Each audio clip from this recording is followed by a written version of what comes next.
Hola. Parashat Shoftim es la parashá a la cual nos abocaremos en este encuentro nuestro, como todas las semanas. Una de sus preocupaciones, uno de sus puntos centrales de presentación del mensaje de la Torá, se basa en la dimensión del liderazgo, ¿no es cierto? Eh, ¿cómo, ¿Cuáles son las características que tiene un líder para que sostenga credibilidad frente a su pueblo, ¿no? Este tema no lo toca solamente en esta parashá, en Parashat Re'eh vimos también la semana pasada algunos elementos de esto. Podríamos resumir de alguna manera estas quizás muchas características que yo trataría de concentrarlas en dos como elementos centrales y que en mi humilde opinión creo que tiene que ver mucho con los tiempos que nos toca vivir ahora en nuestra sociedad respecto de cómo nos paramos frente a aquellos que nos quieren explicar, que se quieren presentar como representantes de nuestras necesidades, de nuestra voluntad, de nuestros deseos, inclusive en términos electorales, ¿no es cierto? ¿Cómo es ¿Qué es lo que dice la Torá respecto de esto? Quiero plantear dos cosas, una que como dije estaba un poquitito ya insinuado en la parashá anterior y otra concretamente en la parashá de esta semana. Dios, por supuesto, está invitando a los hijos de Israel que, entren en la tierra prometida, los está preparando. Luego de la muerte de Moshe entrarán tomados de la mano de Yoshua, su asistente, que a la sazón será quien estará a cargo del liderazgo del pueblo cuando puedan entrar en la conquista de la famosa y la importante tierra de Canaán. Para ellos, por supuesto. Y entonces el texto dice así, dice cuando se presente un profeta frente a ti y el profeta dice que habla en nombre de Dios, lo que en términos bíblicos sería en nombre del interés particular que yo como divinidad deseo para vos, pueblo de Israel, y para la absorción y adopción de las leyes de la Torá con las cuales estamos pactando, él plantea el texto de que las características de ese líder tienen que ser que hable en función de la voluntad de Dios respecto de su propio pueblo. Entonces, una de las características que tenía en aquella época esto era el temor de los hechiceros, de los brujos. Por supuesto, el culto pagano estaba plagado de este tipo de conductas, ¿no es cierto?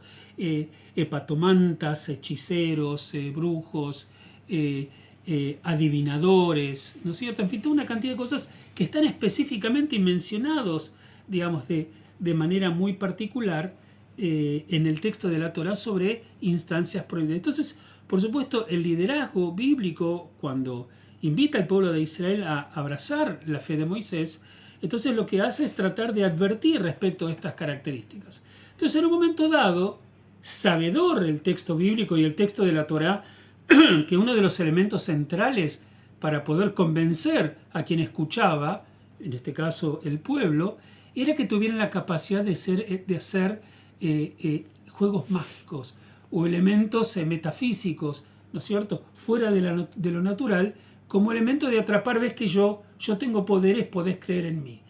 Entonces una de las cosas, que el texto dice, y esto sí un poquito, como dijimos, está insinuado antes, es el hecho de que cuando se presenta un líder y el líder te muestra una señal mágica, mística, metafísica, no natural, entonces el texto dice, y te hace la señal, y vos dices, wow, el hombre tiene poderes. Y después se empieza a hablar, y si el hombre dice, seguidme a mí y vayamos a adorar a otros dioses. El texto dice, no le creas, no le creas. Sí, puede ser que haya logrado de alguna manera persuadirte a partir de una prestidigitación o un acto semimágico, pero escuchá lo que tiene para decir. O sea, de alguna manera el texto está diciendo, cuando mires bien lo que está pasando, mira bien no solamente cómo se presenta la carcasa, la capacidad de generar elementos mágicos, sino fíjate lo que dice. Y si lo que dice vos sabés que está en contra de la convicción central por la cual vos pactaste con Dios y por lo cual Él te está llevando a la tierra prometida, no le creas, no sigas a ese líder. O sea, estaría diciendo no solo la cuestión del flasheo es lo que te tiene que llamar la atención, sino el contenido de lo que está diciendo. Y el segundo punto que está en nuestra parashá dice, cuando se te presente un profeta, tenés que mirar bien si le vas a creer o no. Los profetas claramente en la época bíblica ocuparon un rol muy importante. Entonces, en un momento dado, el texto plantea respecto de este punto, cuando de pronto apareciendo en el texto de la Torá y dice, bueno, pero si se me presenta un profeta y yo tengo que obedecer al profeta por un lado porque me lo está mandando Dios, pero por otro lado a lo mejor el profeta es un charlatán. Entonces dice, y si te dijeras a ti mismo, ¿cómo habremos de saber la palabra que no ha hablado Adonai? ¿Cómo podemos saber quién representa y quién no representa? Un punto mencionamos, escucha lo que te dice, no solo lo que te muestra, sino lo que te dice. Y acá dice, lo que hablara el profeta en el nombre de Dios, no ocurriere la cosa y no viniere, y esa es la palabra que no ha hablado Adonai. Con alevosía lo ha hablado el profeta, no habrás de temer de él, ni habrás de escucharlo. O sea, concretamente lo que está diciendo, ¿cómo te das cuenta?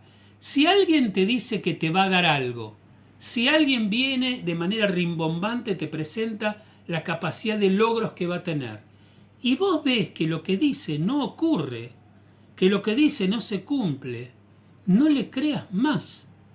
Déjalo de costado porque no está siendo honesto y no está siendo sensato.